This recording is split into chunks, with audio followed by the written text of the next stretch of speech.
And we're back with another episode of the Lakers Fast Break podcast. It's Gerald Glassford. Come right back at you here from Lakers Fast Break, Pop Culture Cosmos, where we cover the latest news and trends in pop culture each and every week, twice a week, wherever you get your podcasts. Inside Sports, Fantasy Football. We'll be covering the NFL Draft once it's finished. After what, 4, 5, 7, 20 days it's done, we will cover the winners and losers of the NFL draft and how it affects your fantasy football team coming up on Inside Sports Fantasy Football.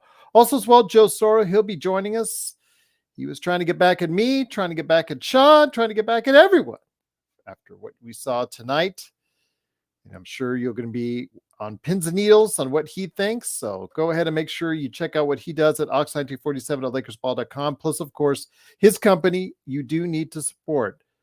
Simblades with a Y.com. Before I forget, I want to give a big shout out to everybody that was on tonight for the most important game of the year on playback. Sean for heading it up, Laker Nick, Henry Hill, Joe, absolutely fantastic. But a big shout out to Frank the Tank from the Houston Chop Shop. Please, if you get a chance, like, share, subscribe, support to what he does at the Houston Chop Shop. If you want any information on the Houston Rockets, there's no better guy to break it down for you than, of course, Frank the Tank at the Houston Chop Shop. But also as well, we've got John Costa right above me. He is the guy behind Lakers Corner and Clutch Talk.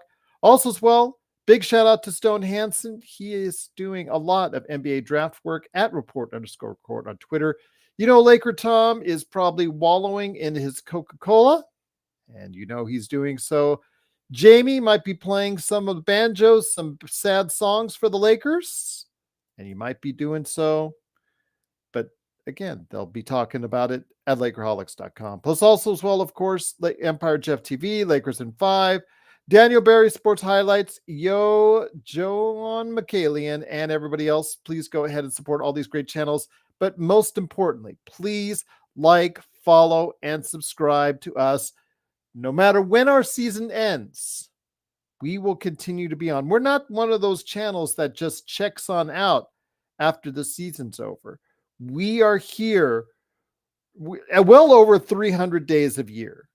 So we are here as virtually many days as we can, and we'll be here for you through the thick and thin, the highs and lows, the wins and losses, right here for you at the Lakers Fast Break. But you need to help support us as well by liking, subscribing, and do whatever you can to go ahead and check us out here at the Lakers Fast Break. Well, the Lakers come in tonight with the most important game of the year, backs up against the wall, down 2-0 at home. Talked about in the pregame what they needed to do. And again, just like a broken record, the Lakers came out strong in the first half, especially right out of the gate. Took an early lead, got as high as, again, stop me if you've heard this before, double digits. But a short lead at halftime turned effectively nil as the Denver Nuggets turned it on once again in the third quarter and outscored the Lakers 34-22 in the third quarter. And basically that was all she wrote from there. The Lakers seemingly gave up in the fourth quarter, didn't mount a substantial comeback. Let me give you a stat. The team, the Lakers, they shot 5 of 27 from the three-point line. And for their, we were, I think, 1 out of the first 15. So yes, when they needed it the most, they got it the least. D'Angelo Russell was a no-show, 0 points. A guy who wants to collect this summer has shown he just cannot get it done in a postseason consistently, and got a big 0 today. Rui Hashimura built upon his 3-point game on Tuesday with a Monday, with a 5-point game today. Didn't get it done. Only 4 shots in 28 minutes. And the Lakers bench, once again, only gave us a little bit better, a little bit more, but not enough, as the Lakers really just poor execution, poor coaching. Again, a organizational effort goes in the toilet again and we see where this happens and see where this goes from here as the Lakers are on the brink of elimination and their season being over with a loss tonight against the Denver Nuggets. And here today to go ahead and discuss tonight's loss, which was 112 to 105. Good man indeed. First up, first man here. It is the madman from Toronto. He did get out of Toronto traffic to watch this mess once again. It is Sean Grice. And Sean, great to have you here. I'm sorry that our 2.5 hours was wasted on this terrible second half performance, but again, it's the same old suspects. It was like a broken record. What happened in game one happened in game two and happened again in game three. Gerald, well, the result of the game was absolutely terrible. It was good company. So that much we could take away. Thank you very much, everyone who was by on playback, including Gerald and Joe, who watched the slog along with the rest of us. Gerald, uh, just to cap it off, a really good start for the Lakers. 33-23. That first quarter was the best quarter they played in about a month, even though they have picked up the intensity a little bit. They were attacking the rim with vigor. There was attention to detail in defensive rotations. They created 4 turnovers in the first 8 minutes, Gerald, which was about as many as the Denver Nuggets surrendered all of game two. So there was a clear and purposeful action to what they were doing. However, it all went to crap pretty damn quickly. Three things just stand out right away. Just right, don't even need to look at the stat sheet, just watch the game. So the first one is, again, you have a lead against the defending champs in the first quarter, and you give up a quarter where you're outscored by 12 or more. Outscored by 14 in the first game, outscored 12 in the fourth quarter in the second game, outscored by 12 again in the third quarter of the third game. That's number one. So that comes down to coaching adjustments. You're coming out of the half and you're not prepared and you're not ready and you didn't make adjustments and the other team rolled you. Two, with myself, John, you, Joe, it's a broken record, but it just needs to be said again. It's the glaring lack of purpose on the defensive glass. You're giving up way too many opportunities again. And if it's not bad enough giving up easy backdoor cuts off of screens, flares, whatever you want to talk about, you give up wide open corner threes and you still can't corral offensive rebounds. You still can't corral Jokic, Gordon underneath that bucket to secure a board and move in transition. Thirdly, and most importantly, is you went back to ISO ball again. We saw it in the second quarter, Gerald. It was 37-31 for the Lakers, and that's when things started to fall apart. It was very, very indicative that for whatever reason, they decided again to go to trying to freeze Denver's defense in the middle of the floor, or LeBron on the block trying to back down Murray or trying to back down KCP, and it just doesn't work. It just doesn't work. But a broken clock is right twice a day, just not when you're playing the Denver Nuggets and you're the LA Lakers. Those three things stood out significantly, and you don't need a stat sheet. I don't need one. We saw what happened, and we could talk about the secondary issues, but those three are just at the top of the list right now. Once again, It is the Lakers Fast Break. It is Magic Man Sean Grice along with me, Gerald Glassford. Thanks so much again for watching, listening. The Lakers do lose 112 to 105. They're down 3-0. Next game is Saturday, and I know a lot of people might be having a good Saturday by taking it off, but we're going to be here. At least I will be here. I don't know who will be with me, but I will be here on Saturday through the thick and thin. But also here today, good man indeed. He was the president of the D'Angelo Russell fan club. I believe he has stepped down from his position there.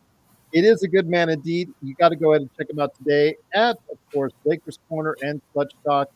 It is John Costa. John, great to have you here. I wanted to mention as the game progressed and D'Lo kept breaking more shots, the Lakers kept missing more shots in that fourth quarter. You can hear more and more boos, and also the quote, "Fire Ham," being chanted throughout the arena. Before I get it to you, my friend, Darvin Ham always has a quote after the game that always piques your interest, John. So I thought I'd go ahead and share with you now.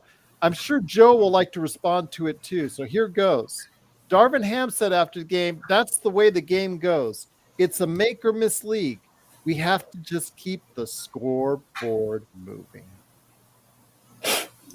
Man, honestly, Just keep it moving. You know, we need to keep moving. We need to keep this head coach moving. Go ahead, move on out of that seat. That's what we need. Keep it moving by go to another team or go to the freaking G League. Go coach anywhere else besides the Los Angeles Lakers. Man, guys, you know, like I was watching this game in the first half, and in the first quarter, like I really was convinced that the fact that like, oh, maybe we can get game 3, because like in my mind I was like, no way we get swept again. It's gonna be Nuggets in 5, maybe, I was hoping maybe a Nuggets in 6, you know what I'm saying? But when I was being realistic, Xbox is killing me. You'll forgive me, John. You'll forgive me. He's so mad right now. He wants to quit his job, or he works in a bank and somebody wants to get a Porsche. He's like, "You got to get a Porsche today? Hell no, you ain't getting no Porsche today. Don't ask me for a loan after the Lakers lost." Nah, he's real about that. Xbox had me weak when he said I want to quit my job. And shout out Sports Baby too, because Sports Baby gave the great take where he said Darvin Ham was hired by Jordan to make sure LeBron doesn't get enough rings. And honestly, I said this last stream, and it really looks like it's true, because you can't tell me why in crunch time minutes and literally the most important game of our season, we're giving TP all these minutes. And I know D'Angelo Russell had 0 points and was 0 for 7 and whatnot. And feel free, please, anybody out there in the chat or any 3 of you guys, please tell me if you disagree.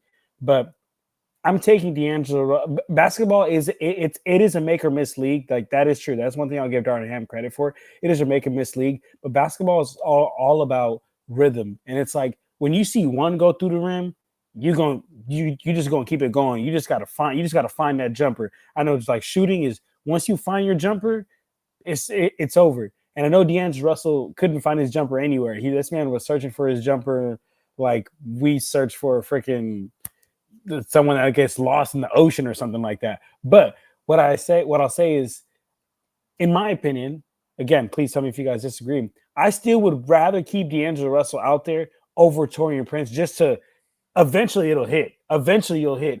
And I think that in this moment, in these, key clutch moments, they still went with, Ham still went with Taurean Prince, and it just doesn't make any sense to me. But I don't even want to put him as a scapegoat. Like, we don't deserve to win. We don't deserve to win, guys. Like, we don't deserve to win. The amount of times that I've seen Aaron Gordon hit us with a baseline backdoor cut is ridiculous, guys. It's ridiculous. He probably, no joke, had how many? Six backdoor cuts, right? I was gonna say he probably had 10 to 15 points just off baseline backdoor cuts. And it's crazy because, as basketball players, especially as NBA players, you got to pick up on things. Like the game is all about picking up on things. All right, cool. That's what you're doing. All right, let me eliminate that. Let me take that away. Oh, okay. You adjusted and went with this. All right, I got this for you. It's all about adjusting, and it's like the same thing kept happening, and we just didn't adjust. It was like, when the analogy of the saying, like when a kid keeps hitting his head on a door, but kid just keeps going through the same door. That's literally what it felt like. It was like, yo, do y'all not see what's going on here? Like, am I the only one that's sitting on my couch that sees what's going on? Does Darvin Ham not see what's going on? Does the Lakers players not see what's going on? Our defense was ridiculous, and there's just no excuse. And at this point, I just hope it's at least Nuggets in 5, so my prediction can still be right, and maybe I can win that $1 million from the NBA bracket challenge. But I'm going to tell you right now. I'm going to tell you right now, John. If the Lakers do win a championship, I'm hopping on a plane to Australia, and I'm going to renegotiate my home and car loans with Xbox because I know he'll be such a good mood. He's going to get me a very sweet rate, and we'll just leave it at that. But also here today, good man indeed. He did suffer through all of us on playback.tv/Lakers Fast Break with all of us that were there. And again, big shout out to Henry Hill, Laker Nick, Frank the Tank from Houston Chop Shop, also as well, of course, Magic Man Sean Grice, and everybody else there in the chat, Alan, Cool Bro, Aussie. You guys were all awesome.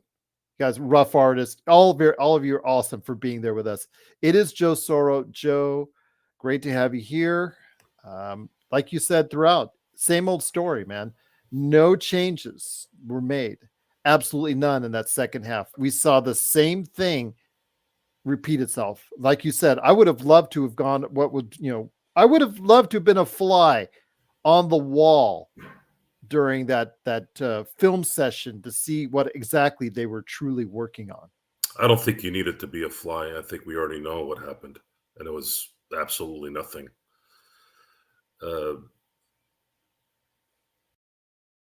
Fractured team is just that. What fixes a fracture? Well, let's say it's a fracture on the foot. You put a cast on the foot, and you let it heal. Problem is, in an NBA season, it's hard to heal when, depending on how bad the fracture is. If it's a hairline fracture, you can get by a little bit and manage, even if you don't have a depth or if you don't have certain players that are going to be game in and game out effective. But what you had with this team is you've had a Chris Mim-like ankle fracture. For those of you who don't know what the hell I'm talking about, Chris Mim was a former LA Laker right after Shaq had been traded. He broke his ankle, and that was the end of his career.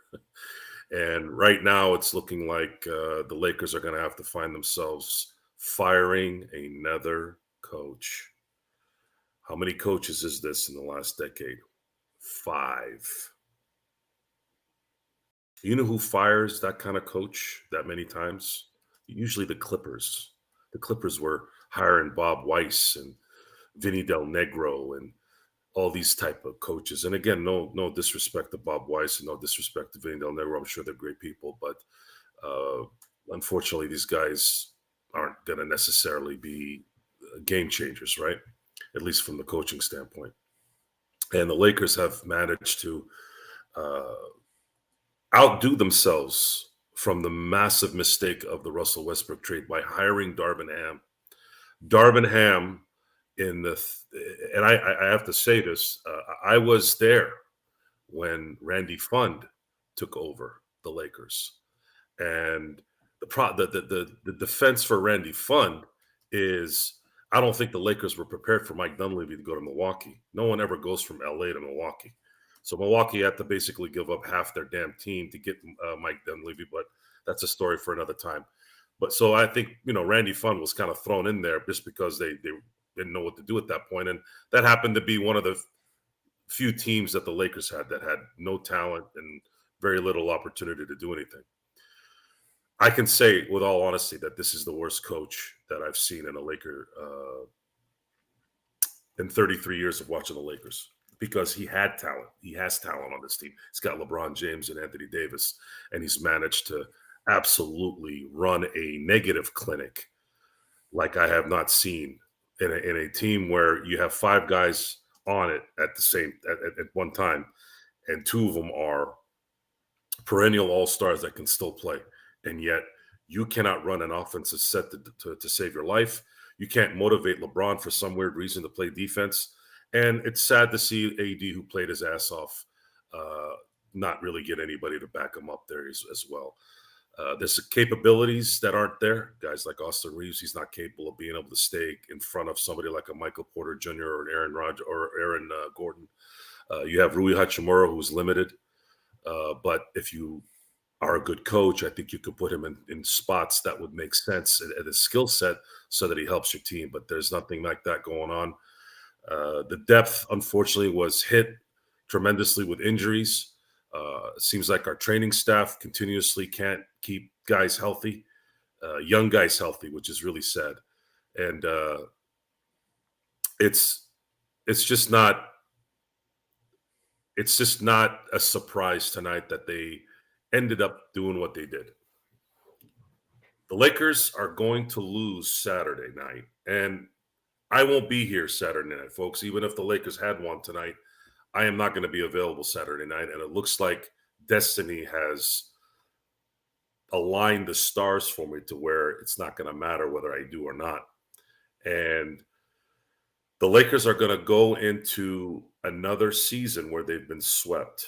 The last time that happened was in the year 1998 and 1999, right? And that was with Shaq and Kobe on the team. Oh, and Eddie Jones then, or at least in 98, Eddie Jones and Nick Van Exel, who were all-stars in 1998. And what they did was they finally submitted to understanding that they're going to have to pay for the best coach possible at that point. And they went ahead and got Phil Jackson, and the rest is history. So a public service announcement for Jeanie Buss and the Laker family. Your dumbasses are going to need to find the right coach and not someone who's tied to your ass in the past. Please get the right goddamn coach this time. Make sure they know what they're doing. If you got to hire a coaching firm, if you got to go beg Jerry West to talk to you behind the scenes to help you, if you got to call Pat Riley and say, Pat, who's the next big something besides that'd be tampering, your but it's cousins and talking to your aunts and talking to your second cousins about who to hire. Okay?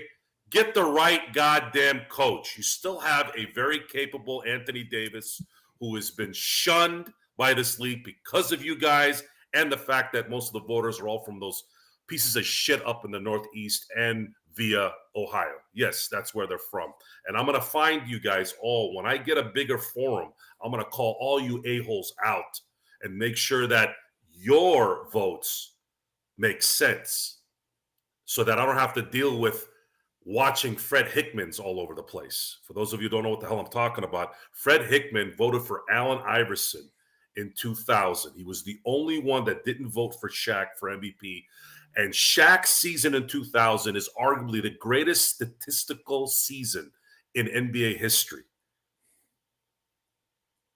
First in scoring, second in rebounding, third in blocks, won finals MVP, regular season MVP, all-star MVP. Won the championship. Yet Mr. Hickman decided, you know what? I think Allen Iverson's more valuable. When you give stupid votes to stupid reporters, journalists, whatever, this is what you get. Now, back to the Lakers. Jeanie, Rob, and all you fake-ass you-know-whats, get off your ass today, tonight. Get away from your little puppies and your dogs and your bullshit. Start finding a coach after Saturday night. Because if you don't, yeah, you'll make your money. Yeah, the Lakers will continue to go up in value, but you will be a shitty team with a shitty coach winning nothing. And that's your future. You want to be the Chicago Bulls post 98? You're starting to create it now. And the sad thing is, at least the Bulls sucked most of those years because they had no talent. You have talent. You have the best big man, in my book, from the power forward position in the NBA. And then you have a very, very, very good player in LeBron James. That's all that's left, guys. Once again, it is the Lakers fast break. The Lakers do lose 112-105. It is Joe Soro, John Costa, Sean Grice, along with me, Joe Glassford. Thanks so much again for watching, listening. Big crowd tonight. If you do like what we're doing here at the Lakers fast break, because we do have the best opinions out there, and big shout out to Sports Baby for the donation, right? He put right there, the big super chat. He says he's going to make his own membership for this channel for $31 a month to support us. It really helps us out. I want to go ahead and take a moment for all the loyalty that Sports Baby has gives us all the way down under in Australia. Big shout out to you, Sports Baby. It is, of course, the Lakers Fast Break. Please like, follow, and subscribe. It truly helps us out here at the Lakers Fast Break. So, Magic Man, I bring it back to you. I know we're angry. I know the emotions are running high right now. I know the frustration level in our crowd tonight is also at a maximum. I get it. I understand it. As I've been telling you, and you've been saying, and Joe to an extent as well, this is an organizational problem from the top down. It's people are looking for someone specific to blame. No, it's not one specific entity. The reason why the Lakers are in the situation they're in starts at the top and goes all the way down. It matriculates. The problems matriculate. The bad decisions, it matriculates all the way down. So we will spend a great portion of our summer talking about how we can go ahead as a organization to try and make things better. But the question is, Magic Man, as I unmute you now, will they listen? Will common sense prevail? Short answer, no, with an F. Long answer, yes, with a but. Which one would you like, Joe? Either one. We've got plenty of time. I'm here all night. Okay. Please tip your waitress. Short answer, no, with an F. No. If they do not decide that this situation is now untenable. If they can still tolerate this kind, and it's not even, I wouldn't even use the word mediocrity, Gerald. It's mediocrity. Since 2018, 2019, the Lakers are 264 wins, 217 losses. Now, that's a winning percentage of almost 61%. That being said, take the 52-19 season out of that equation, you're below 500. You are below 500. Well, we've talked under the Jeanie era how many times we have not made the playoffs. With a caveat, you've made the playoffs once since then. You've had to have 3 play-in appearances and win that game to get into the playoffs, and you have 2 missed playoffs. Now, 2018, 2019, don't need to go back in time. LeBron injures his groin. We were a 4th seed, Gerald. If and nuts were candies and nuts, right? So, regardless, there's just an organizational. It seems like they're resigned to being mid in their coaching hires, mid in their management decisions. Jeanie makes mid decisions. I mean, my God, it had nothing to do with the encore performance, but hiring Jake Paul as a sort of sponsor for the Lakers is just really tacky. And it speaks to a lot of tacky decisions that matriculate downward. Tacky and cheap. Those are kind of two words that come to mind right now when I think of Lakers ownership. Tacky and cheap. And when I think of the management, I think insecurity. Rob Pelinka is very insecure. He is a very insecure executive. Constantly blaming other people for decisions he's made. Frank Vogel is the head coach of the last Los Angeles Lakers championship team. Frank Vogel didn't assemble the retirement home squad. That was a Rob Pelinka decision. Didn't involve Vogel whatsoever. And at the end of that season, when you finish 33-49, you fire Vogel. You fire him. And this is after you were given an extension by Lakers ownership. Jeanie Buss didn't give Rob Pelinka an extension after he won a championship. Jeanie Buss gave Rob Pelinka a contract extension after he traded for Russell Westbrook. Well, what does that tell you? Well, Gerald, it reminds me of a song that Trent Reznor wrote for the Nine Inch Nails, and I won't repeat the last part of it, but it's Star Fudgers. And great band, by the way. Oh, amazing. Live performance, second to none, Gerald, second to none. That's kind of the word that popped into my head when that happened. It's like, wait a minute. Those two guys guided us to a championship. You reward Pelinka, but you leave Vogel out on a island by himself?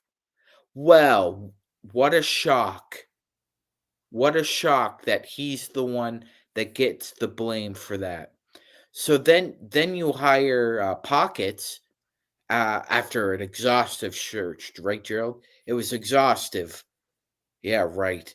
Pelinka picked up the phone, probably called up about two people who probably weren't interested, and yeah, we went through an exhaustive. His words, not mine, an exhaustive interview process, and it was. What was the word, Gerald? What was that word? It was unanimous that Darvin Ham was going to be the coach of the Lakers. So that means Jeanie Buss, Rob Pelinka, the Ramby. Way to go, Kurt. Way to go. You're twice the crappy executive as you were as a coach. They decided it was unanimous that Darvin Ham was going to be the next head coach of the Lakers. Buffoonery. And here we are. Pelinka again hires the wrong coach. And as Frank from the Chop Shop astutely pointed out, the Lakers at least had a purpose and a scheme last year when it came to playing big. This year, it's a hodgepodge of small guys, big guys, and there's no blend. They don't blend. They don't mix. They don't coagulate.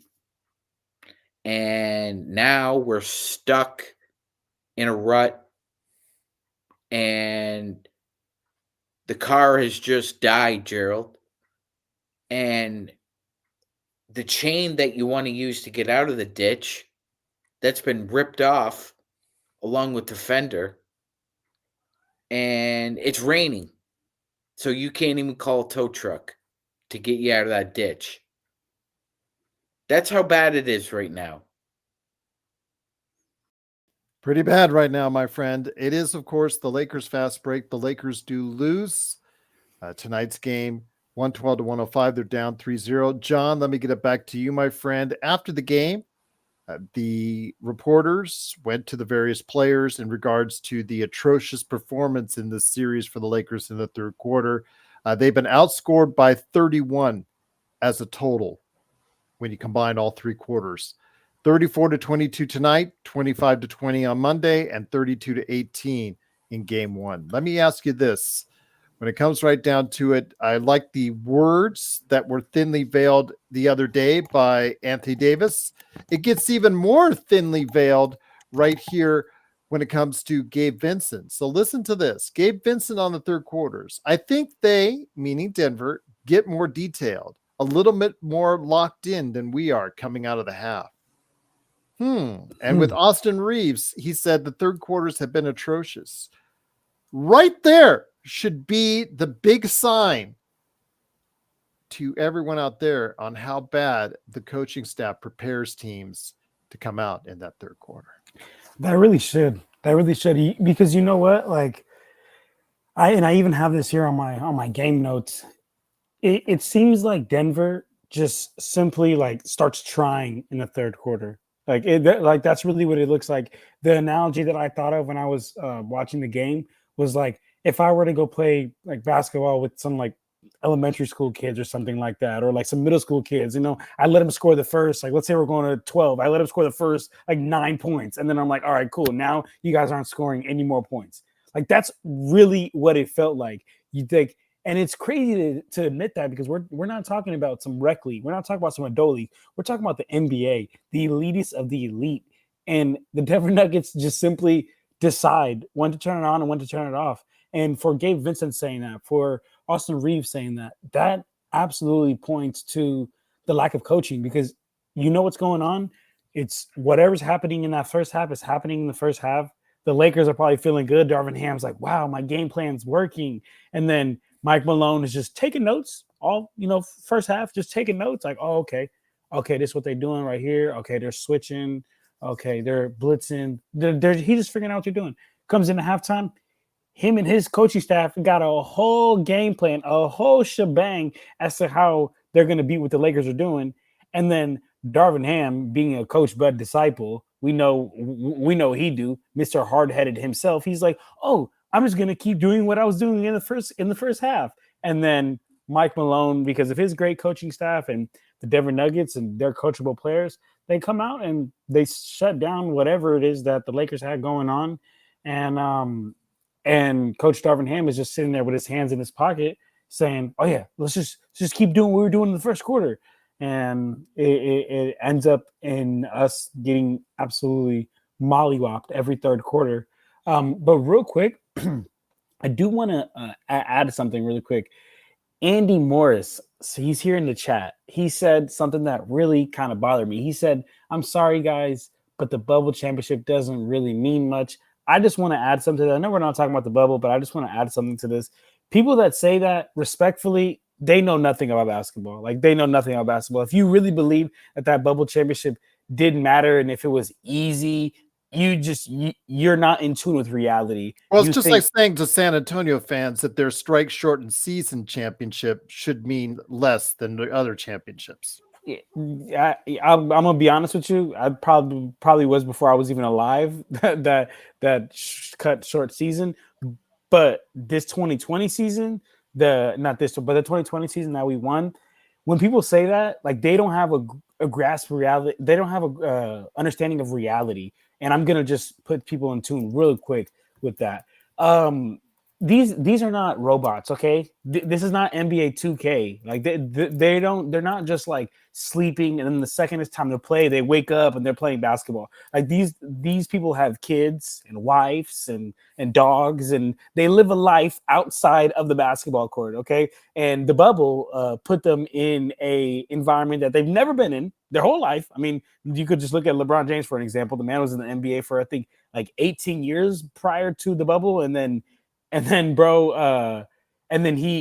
had a routine, right? He had a routine that he was doing for 18 years prior to the bubble, and then he goes to the bubble. Now everything changes, and this is not only just for LeBron. This is for every single player in the league. Paul George famously talked about how the bubble, he couldn't handle the mental pressure. So for people that say the bubble championship doesn't matter, people that say the bubble championship was easy, has an asterisk, you guys just clearly don't understand what real life basketball is.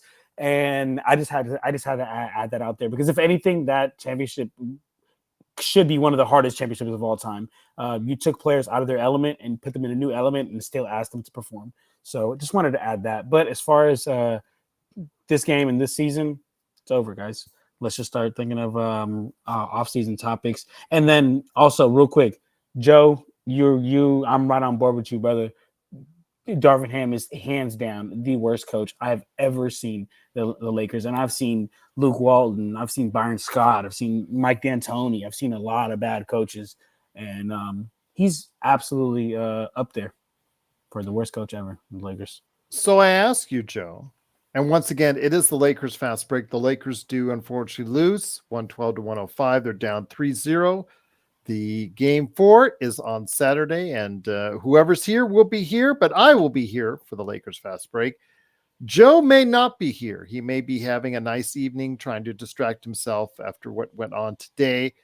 But I want to ask your favor. I want to ask your thoughts on this. What's the advice you would give for those individuals going to the crypt on Saturday? What advice for you would you give them on how to conduct themselves, or maybe even to chant at Jeanie Bus to try and get a bigger, louder message on what you want to get across on Saturday? Don't show up. Okay. But they want to take selfies and see themselves on the Jumbotron, so that's not likely. Do the dance cam and all that. Yeah, so they can go home or go on their social media and show their pictures to a bunch of jerk-offs that don't give a shit about them. Okay. That's the reality of that. As far as the Lakers showing up, I don't know if they will. They haven't showed up in 6 of the, maybe 7. 7? 7 out of the 12? Yeah. 7. Problem is, those other 5 are the ones that were dominated in and ended up getting 3 wins. Sometimes you just gotta just end it. End this thing Saturday. You already quit pretty much half the year anyways. Darvin Ham and his Laker fans are to life and death on each game. Oh man, it would have taken every piece of nice talk to get me to not respond to that if I was in the room with Darvin Ham. It's the evidence is right there on why. There is nothing being hidden here. You have an incompetent coach who has absolutely no idea what he's doing and absolutely no idea how to speak. And then you have LeBron James who refuses to play defense. Anthony Davis played his rear end off and tried to guard 2 other guys, which he's been doing for the last 2 years. Austin Reeves trying his best, just not athletically gifted enough to keep up. D'Lo, much like a Samsung or LG fridge, sometimes the ice works, sometimes it doesn't. No, mine works all the time, thank you. And mine Yeah, mine works, Joe. Come on, Joe. Come on. Gerald, you must have had bad fridges. That's up to you, man. I'm making an example here. Well, I'm just trying to tell you that this is not about "I told you so" sincerely, Gerald Glassford. Well, I told you so. My Samsung was. You want to go ahead and see it? It's right over there. I mean, I'm talking about ice in a machine, and you're still talking about how you told us something about it. I'm just. This is the first time I've ever mentioned a fridge and ice. Yet Gerald told us about it. You said Samsung and LG. I'm just telling you, my Samsungs work fine. You put a blanket over everything. I know, you get the point. I'm just trying to mess with you. Go ahead. Go ahead. It's okay. I'm waiting to see the reaction. What is the reaction to this? I don't watch the post-game stuff anymore. I used to. I don't mind listening to Anthony Davis. LeBron, half the time, I'm okay with him. Darvin Ham, I can't. I'll end up buying new TVs every day and I don't break stuff too, by the way. I don't put my hands through walls like an idiot or all that stuff. I'll punch the air. That's the exit because I like my stuff. I don't do that. But that guy might actually be the exception. But Jeanie Buss is showing that she's just as incompetent as her brother was in terms of player personnel, or at least implementing somebody with the knowledge and the ability to do that. Rob Pelinka, I hate to go this route. I think it's important to understand this for everyone that's listening. I know we love Kobe. We miss him, and he's still a human. He was still a human being. Not everybody's perfect, and we all probably understand that as adults. But there are two things that bothered me about Kobe Bryant now that I've had a chance to see Rob Pelinka. One was I didn't like the fact that Kobe didn't get along with his family. I think that was not a good thing. It's not something that made me feel good, considering how close he is with his immediate family. I thought his relationship with his family, his mother and father, not being good wasn't good. Said something weird about that. The other is Rob Pelinka and the fact that he was close to this guy. We knew this guy was a snake oil salesman at the press conference for Kentavious Caldwell-Pope. He was saying things at that press conference that sounded like one, and he seems to have snake oiled his stay here even more. And if Jeanie wants to go win championships, because you can't fire the owner, unfortunately, and I'm not going to call her a governor. Governor gets elected. No one elected that lady to be the owner of the Lakers. Okay, she took over like a princess would take over a dead queen, right? It's a monarchy. This is not a democracy. This is not a republic. Okay, so you guys really screwed that one up with your stupid governor lingo BS. I would like her to go find someone that knows basketball and that is young with the basketball thing, like understands today's stuff. And if you can do that, we're willing to be patient so that you can build with this. If she came out and said, look, guys, we're going to try to build around AD a little bit here, but we're probably going to, trade LeBron or whatever and form the next setup. Hey, I'll wait. At least you're trying to do something, but put somebody in that position that knows what they're doing. And if you don't believe that will work, if you get the right people, all you got to do is talk to the boys in New York, Leon, Worldwide West, and that whole crew over there in 3 short seasons, what they've done to the Knicks. The Knicks right now, if they have a couple things go their way, I know they lost tonight because Embiid went nuts. Just one of those games where sometimes the great ones, can salvage one. But if the Knicks win that series and have a couple things go their way, it wouldn't be a surprise that they make it to the finals. Now, I don't think they're going to win it, but it wouldn't be a surprise, especially with the weak-ass East. And you couldn't even if they went to the Eastern Conference Finals, the fact that they were dog doo-doo for how long, except for 1 year, the last 20 years, hey, if you get the right people, you can turn this around pretty quick with new talent. But if you're going to continue to do the same thing over and over again, like this year has been, which is not getting offensive rebounds, standing around and watching, not moving around, not consistently running sets, not playing defense, LeBron James, half the game. If you don't want to play defense, LeBron, then maybe you should sit on the bench at that point. Like if you don't have the energy to play defense, then maybe you need to sit with your coach and say, Coach, if you want me to play both sides, I need to play 29 to 30 minutes. Now, Darvin Ham did try to do that game 1, coincidentally, against the Denver Nuggets. Didn't work out. But maybe it would have worked out over time. if the team got used to playing a certain way, and if you knew how to run sets, and you knew how to motivate, and you knew how to inspire. Coaching isn't just X's and O's. Phil Jackson wasn't known as an X's and O's guy. That's why he had Tex Winter with him, okay? He was a guy that got in here.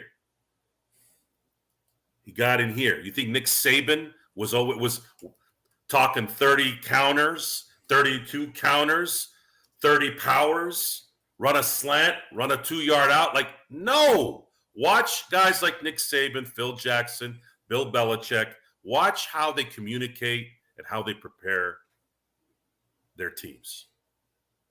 I'm not expecting Darvin Ham to be that, though, but can you do a little bit of it at least? One thing I want to ask Sean, though, but first, before I do, I wanted to go ahead and give a shout out to Embiid. Regardless you think of Embiid, Sean, and everyone out there, you got to give him credit for scoring 50 points on a week that he had a bout of Bell's palsy. And if you don't know what Bell's palsy is, it could get real serious. From my pro wrestling background, as far as covering it for so many years, I'm familiar with it from the great Jim Ross. Has been suffering it from decades. So that is something that could get very serious for him. And to go out and still score 50, despite his injuries, despite the Bell's palsy, I give him credit for doing that today. But getting back to the Lakers, Magic Man, again, a lot of issues that need to be addressed. I know I threw out already for weeks now, I've thrown out, candidates.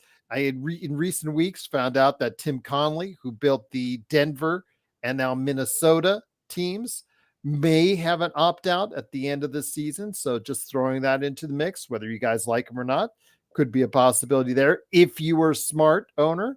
But then again, as we've seen with Jeanie Buss, she doesn't always make the smart decisions, Magic Man. No, Gerald, it's usually there's some type of feelings, like she gets in her feelings, the heartstrings. Like I understand what Joe meant by the whole puppies reference when it comes to people like Jeanie. So you gotta be cold. You gotta be cold and calculating in a move like this, Gerald. Cold and calculating, and it needs to be said that she doesn't come across as the queen of steel,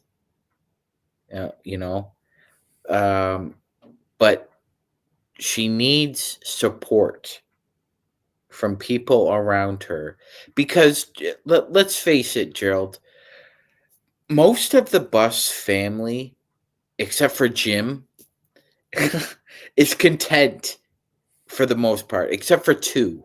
Isn't he running for president or something like that? That's Johnny. Oh, Johnny. Okay. Yeah, Johnny's running for president. Oh, yeah. Okay, there you go. Yeah, Johnny Buss, next president of the United States. But other than Jim, most of the Lakers family is satisfied and content with what they do. Johnny does his thing. Jeanie is, I know, involved in the most of the charities that the Lakers are involved with. But there are two young men who have been sort of kept at a distance, and that's Joey and Jesse. Now, Joey and Jesse also happen to be the youngest of the siblings. So they have a lot of input here because they're going to be running the team, and the Busses have said they emphatically, Gerald, that they are not looking to sell. So that means that Joey and Jesse Buss are the future of the Lakers. You need to involve them in decision making, regardless of whether or not. I know Joe's making that face, but the fact of the matter is that you have to involve them at some point. If it's sooner rather than later, then maybe they get some mistakes out of the way and continue on, Gerald, because they are the future of the Lakers. They are the future of the Lakers. The future of the Lakers is Joey and Jesse. Jeanie is satisfied doing her thing. Jim will never be involved with the Lakers again in any capacity. Johnny as well, because they both tried to coup Jeanie, and that's a story for another day, Gerald. But the fact of the matter is that she needs to involve her younger siblings in these decisions because she desperately needs help. And I know Joe was making that face, but the fact of the matter is that Joey and Jesse were integral to making the Bakersfield Jam and now the Defenders into a perennial developmental team. They were respected minds. They're the ones that found Alex Caruso. You wanted me to go ahead and put that up, Joe? There you go. Go ahead, Sean. Yeah. They are also the guys who have been by the way, I looked back, Gerald. Rob credits Joey for turning them on to Colin Castleton. Who turns them on? Who gets credit for turning them on to JHS and Maxwell Lewis? Well, we don't know that, Gerald, because quite frankly, they're not Colin listed. Castleton hasn't done it. Gerald, to be fair to Joey and Jesse, they're not listed as Lakers executives. But Colin Castleton, well, I've seen them out when they were there here in Nevada, here at the arena with Wembanyama. Let me finish this. Sure. Colin Castleton, yes, however much promise he played in Summer League, that's great. And the G League, that's great. He didn't do jack squat for us this season. Okay, so until he proves himself on the court, how much can you take? Project. Yes. Project. Do we have this LeBron at time at 39 for project? Was so when Alex Caruso came from the Oklahoma City organization, was he ready? He was not. With Triple J scoring 20 plus for the Miami Heat, he was ready. Joey and Jesse are not the GMs of the Lakers. They are scouts. That's their official title. They're both scouts, and Joey runs the G League team. That being said, Gerald, all a scout does is write down his or her analysis and hand in reports to the executives. It's then up to the executives to make that decision. I think it's grossly unfair, particularly because there's no evidence that you could point to say, yep, Joey and Jesse were involved in, unless you want to read into the weeds on what Pelinka was saying. And how does everybody know that Pelinka isn't CYAing himself? And for those of you out there who don't know what CYA means, it means cover your ass. So let me ask you this, and I appreciate again your great thoughts out there. What does the great Joe Soros say about times like these? He's in the results business. Mm-hmm. So Joe, go ahead, my friend. I'll unmute you now. So again, I'm not seeing great results lately from anything the buses have had put there, if it's actually put out on the court. I'm going to placate Sean's comments about Joey and Jesse. Okay. I think he made a phenomenal argument for them, and they have benefited in talent evaluation. So I will retract my comedy with that and say, okay, I'll let that marinate. We'll see if there's a future there where they can start making some executive decisions. Because at this point, if those guys are as good as they've been in their positions, that might be our only hope if this nepotism thing continues to be the dominant decision maker. Okay. There is no other way at this point. What are you going to do? You're going to have to deal with the fact that this team is run by who else has a family dominated? The Bidwells, the McCaskies, Spanos, the Steinbrenners. The Steinbrenners, let me get to that one real quick, but the Browns and Cincinnati, and I don't like any of those organizations. and those organizations have been notorious for not. Frank says the being Jerry good. Jones boys. Jerry Jones is an entity on himself in himself. The fact that everyone is destroying Dak Prescott and have destroyed Tony Romo and have destroyed every single player that's ever worn a Dallas uniform the last 25 years, yet no one is destroying Jerry Jones. Yes, they talk about it on the TV, and you've got the Stephen A. Smiths yapping all day, but the people that are there at AT&T Stadium, and the people in Dallas Fort Worth, and the people all over these places in Texas that are angry that the Cowboys haven't reached an NFC Championship game since 1996. Well, folks, you keep giving them money, and the Dallas Cowboys continue to be number one on the Forbes list as far as worth in the entire planet when it comes to sports franchises. Stop speaking out your hulu and start speaking with this. But you won't, because you want to do this at the stadium.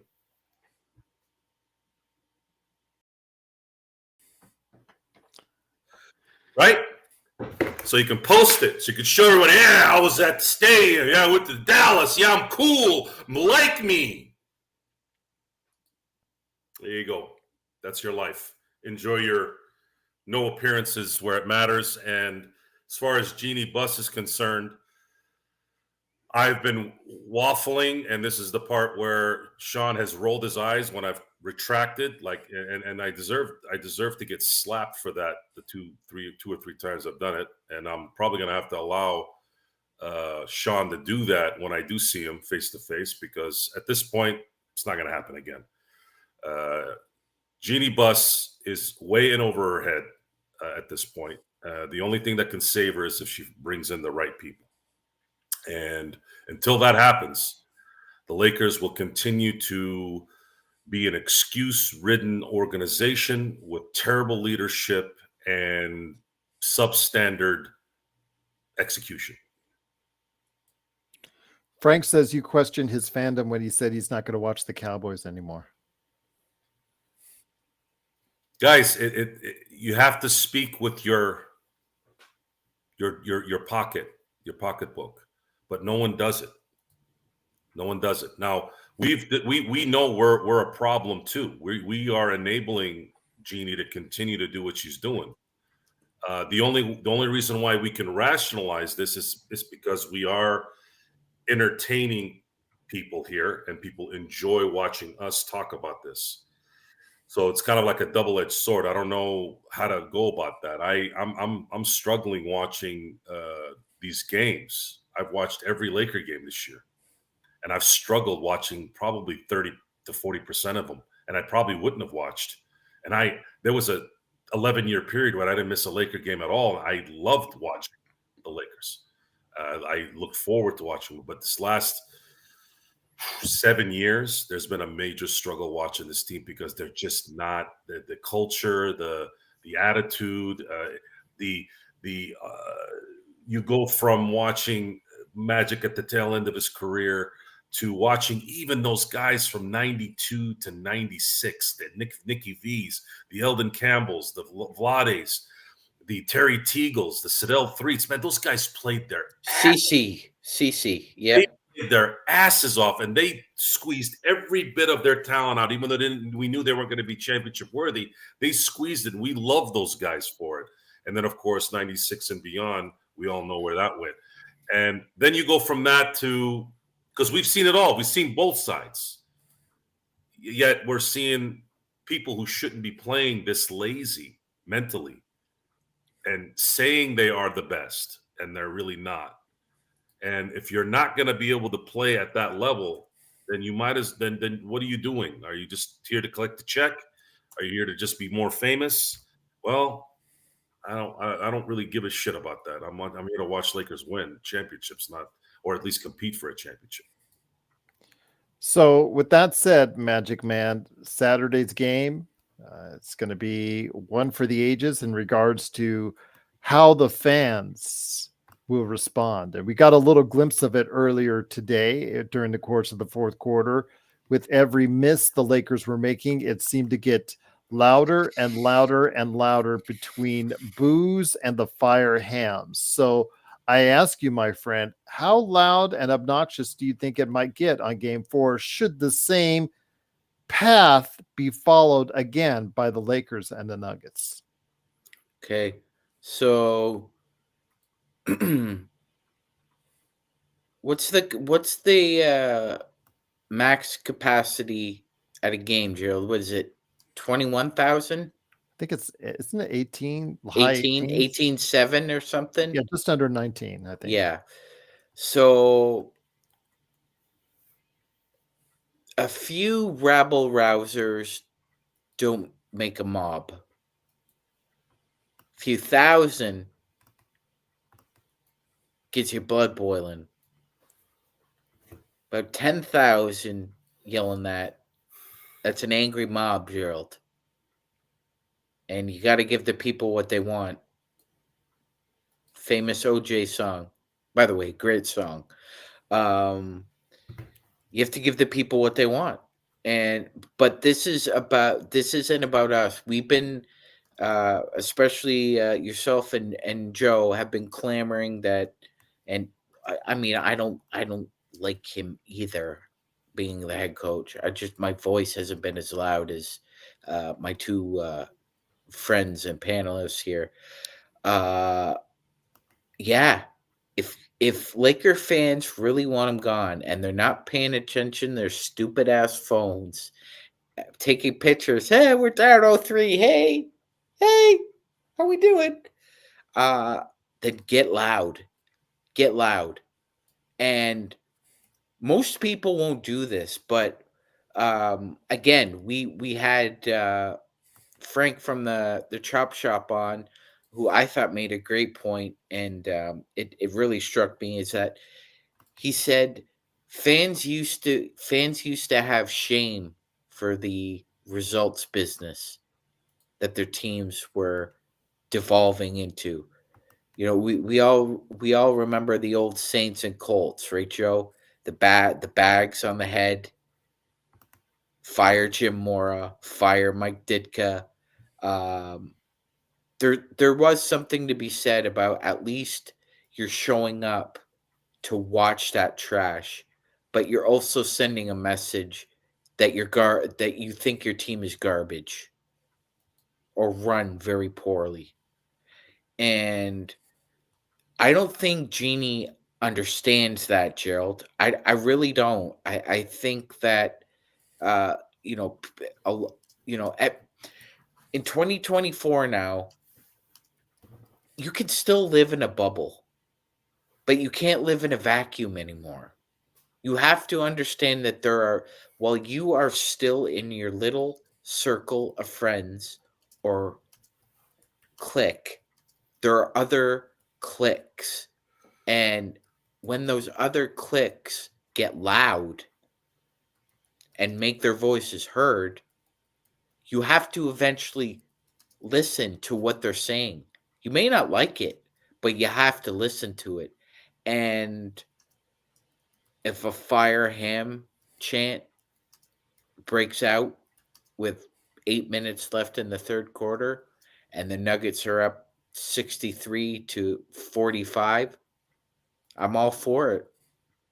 I hate to say it. I really hate to say it. The fact is that this team will be better off without Darvin Ham than with him. So your thoughts, Joe, on this when it comes to Darvin Ham? The inevitable happens because no team has ever come back from a 3-0 deficit, if at least in NBA history, to the best of my recollection. Ham, the Lakers season will be over sooner rather than later, most likely on Saturday, or if at the very least they win Saturday in Game 5. Will Ham be fired? Do you have just no doubt about Ham being fired? Because I have some doubt that Jeanie will pull the plug on Darvin Ham's career as a Lakers coach. Not that she shouldn't, because she should. I'm just not sure she will. Your thoughts on if Darvin Ham will get fired when the season actually ends? I don't think she can handle the scrutiny for an entire summer with him staying there. I think there'll be enough noise where she'll be forced to let him go. I hope so. My worry is that she's not going to find the right coach because she's not putting the right people in charge to find the right coach.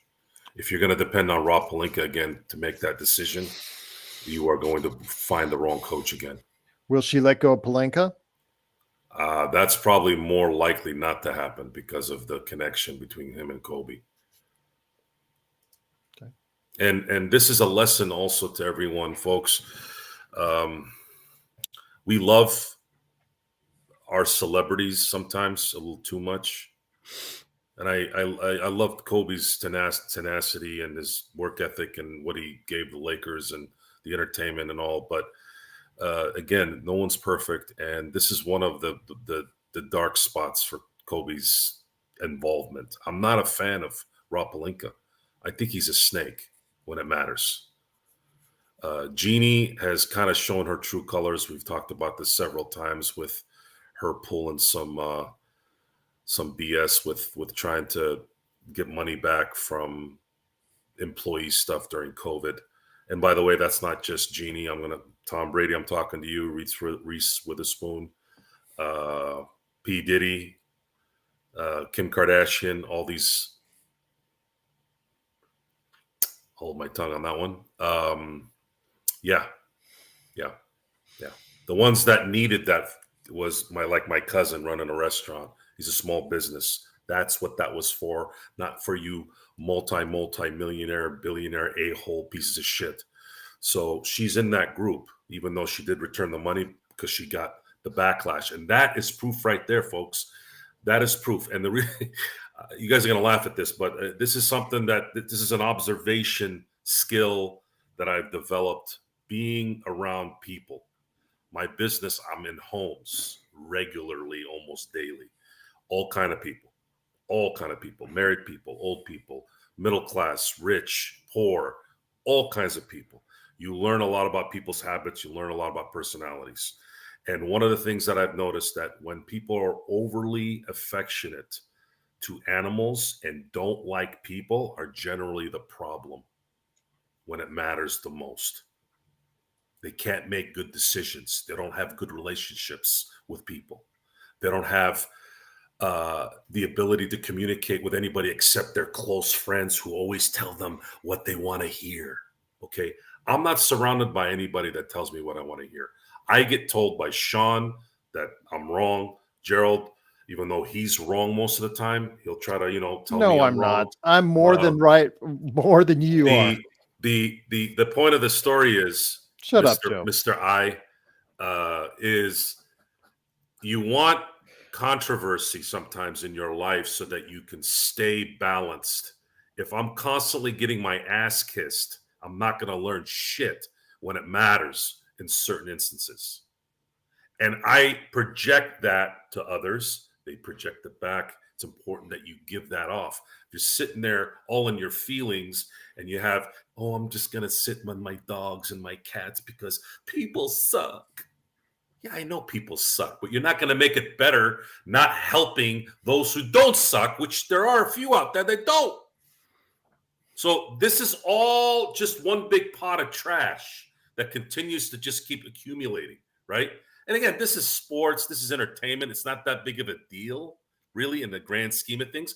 But let's learn something from this, really. What I'm telling you right now is bona fide. It's 100%er. I'm telling you guys right now, it doesn't matter if you're rich, poor, or middle class. People like Jeanie exist in all phases. And those are the kind of people that you have to be kind of careful of because they're the ones that actually burn you. So the small business guy that's trying to make his business work or her business work, you got these kind of people who are trying to do what you're doing when they don't need it, right? And then the second they get called out, it's now I want to go inside my little cocoon and I want only my friends and the people who care about me because no one's nice. Well, no one's nice because you're a freaking crook. You're a liar. You're a piece of shit sometimes. Not all the time, but you do stuff like that. We're going to think you are. And this is the result, guys. What did Pelinka say at that press conference? Oh, manos from above. And he sounded like one of those the evangelist guys. I mean, without it, like a second, I remember I was watching it like it was yesterday. I'm like, what the hell is this guy talking about? And it's just your instant trigger. And then you find out she did this. Then the greatest Laker of all time, arguably the greatest from every phase, player, coach, even though he could have been a good coach if he had a couple things go his way. Best executive I've ever seen in my entire life in sports. And you go and you take away his tickets. And not only do you take away his tickets, you text his wife at 11 o'clock at night. You're a freaking coward. You couldn't even look him in the face. You know why you couldn't look at Jerry West in the face? Because he would have turned into, what do you say about, he plays like a dog? Well, I'm the wolf. The wolf eats the dog. When you're afraid to meet someone, to tell them the truth, that you are the coward. Especially when you're in the top position. That's the hilarious part. You're the owner of a team. Jerry doesn't own a team. Why are you afraid of Jerry? So these little things start to build up, and they build up, and they build up, and they build up. And then you got a reprieve in 2020. At the beginning of that season, 1920, you try to get Ty Lue. You basically said, I'm not going to give you the contract you want. He bounces. Monty Williams, I don't know if it was a contract-related situation. He didn't want to come. Frank Vogel fell to you. And he actually happened to be the perfect coach for that team. You didn't even make that decision, really. It was like the last resort. And then everything played out the way it did. You won a championship, and then you're sitting there. Yep, we're the Lakers. We know how to do things. And then as soon as something went wrong, gone. Little by little, just kept eating and eating and eating and eating. And you wasted LeBron and AD's run. I mean, absolutely destroyed it. You would have had for sure at least 2, probably 3, if you just knew what you were doing. And tomorrow, on Saturday night, it's likely going to be the beginning of the end for this run. Now, if you decide that you want to pay LeBron James $60 million a year, okay, I can see you doing that. But you better get some help next year. Otherwise, you're going to see one-legged LeBron all year again because he doesn't play defense.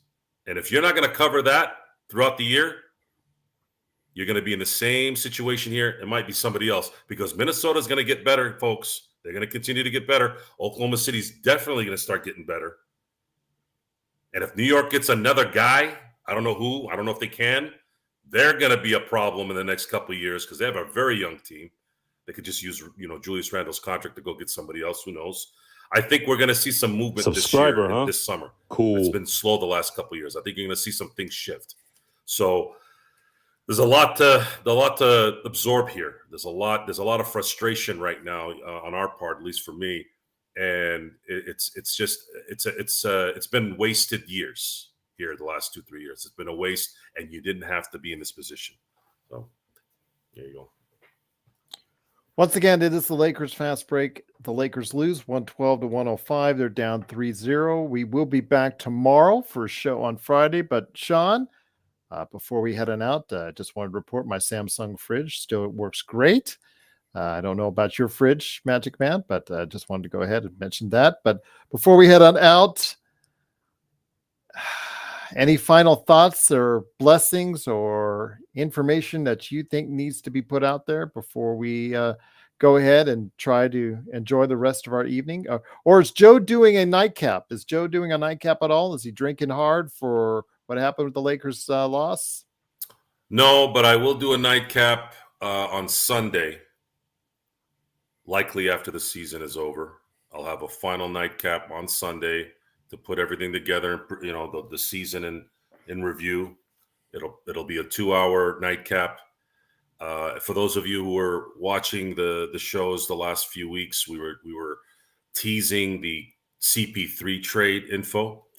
I talked to Empire Jeff. Empire Jeff wants to do a special show in the summer for that. So Sean, Gerald, we'll keep you up to date. We'll keep you updated on that, and everyone watching, we're gonna have a show on that during the summer when we can get away from whatever's going on right now. And I thought EJ made a good point. He's like, let's do something in the summer where we can kind of really focus on that instead of worrying about what we've been watching here the last 6 months. So I agreed with him. It's not like we won't have some open dates. No, we'll definitely have open dates, and the momentum is starting to build on the show. I'm noticing the numbers are starting to increase, and I think the summer is going to be important. The draft last year was a big springboard for us, so I'm gonna try to tail into that as well, and I'm crossing my fingers that in the weakest draft, arguably in the last 30 years or however many years is upon us, and maybe the Lakers can get lucky and get that one player that actually does bring something next year. Couldn't get any worse than last year's draft, that's for sure. I have an LG fridge, and it works great. Yeah. So does my Samsung. LG dishwasher, avoid. Okay. Yeah, it didn't work out. But any last thoughts on the Lakers before we head on out, my friend? Gerald, there have only been 3 teams who have come back from an 0-3 deficit to force a Game 7. Okay. One is the Denver Nuggets. They miraculously defeated the Seattle Supersonics in 5 games. They went on in the second round to play the Utah Jazz. Were down 0-3, came back, forced a Game 7. That would have been a flashpoint for that franchise at that point, because that would have been the first time they ever reached the conference finals. They were just there. The Utah Jazz had a home game for Game 7, and it was not to be. The second team that was able to do that was the Portland Trailblazers, the overrated Dallas Mavericks of the early 2000s that should have at least won one championship in between the Spurs and Lakers run, managed to blow a 3-0 to the Portland Trailblazers, the Jailblazers. Unfortunately, Zach Randolph couldn't show up in Game 7, and the Mavs won that series. And the third team should be on everybody's mind. Last year, Boston Celtics down 0-3 to the Miami Heat, come back, force a Game 7. Not to be. The Heat won. They went on to play the Denver Nuggets in the NBA Finals and were thoroughly thumped. So history is not on our side. However, 3 teams have forced a Game 7. I just don't think we're going to be the 4th. Any thoughts on the NFL draft? Go ahead, Joe. We had a lot of quarterbacks. 6 quarterbacks to be exact. First 12 picks, 6 of the first 12. And the Atlanta Falcons Atlanta Falconed themselves like they normally do, picking Mr. Penix Jr. with the 8th pick after just giving Kirk Cousins a 9-digit contract. Arthur Blank, I feel bad that you guys didn't win a championship in 2016, 17. But Jesus, dude, what are you doing over there? There was a lot of talent. There was a lot of talent in this draft. This draft is going to have more value in the first round than most first rounds. Most first rounds usually go half good, half busts. Now, it's not 50-50, but generally that's kind of how it works out. You could have gotten a left tackle. You could have gotten a right tackle. You could have gotten a cornerback. You could have gotten a receiver to help Kirk Cousins. Although I'm not a really big fan of picking receivers in the top 10 normally. I think with the way the NFL rules are, you can get receivers much later and save money there. But that's, I know Marvin Harrison Jr. is someone you can't pass up. And once in a while, that's an okay pick, but it depends on the team. Now, Atlanta's situation that would have getting a really good receiver would have made sense, but at the same time, I think you would have been best to probably get Kirk Cousins some more help on the offensive line, and you decided to get a backup quarterback who I am not sure if he's going to be a good NFL quarterback, and you picked him 8th. That stuff sets your team back 5 years when you make that bad of a call. So you better hope Penix is the next guy. And if he is the next guy, that means you're going to end up having a lot of dead money after next year. So you're screwed either way. But I'm not a fan of Caleb Williams. I think Chicago was the worst place he could have gone. And I believe he's overrated. Not because he doesn't have the ability to play, but he is a mental weakling. He reminds me of Ben Simmons in a football form. The second that guy hits any adversity, he'll put on his tutu and fiddle away. Sean, any thoughts on the NFL draft before we head on out? Well, Joe was very thorough in that analysis. It's hard for me to really add anything to that. A lot of movement at the bottom of the draft there. Team, obviously. I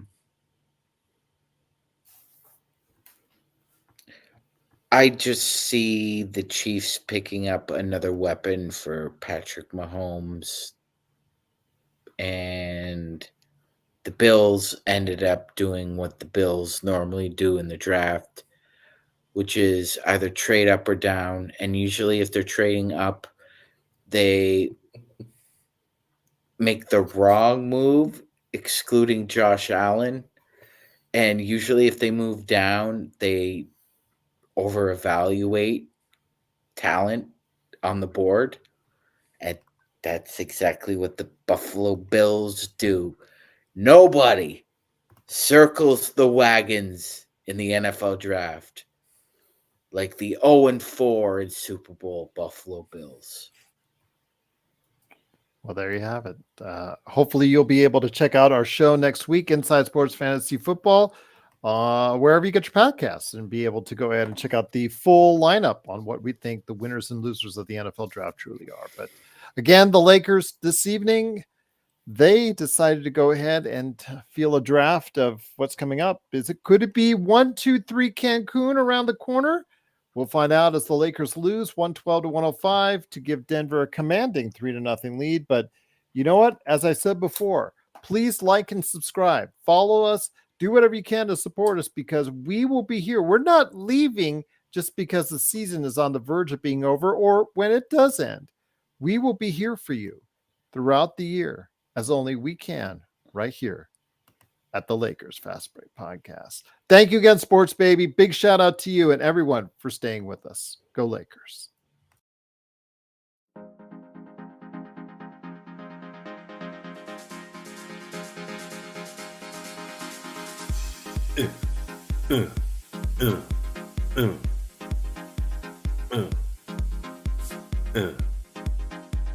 Uh.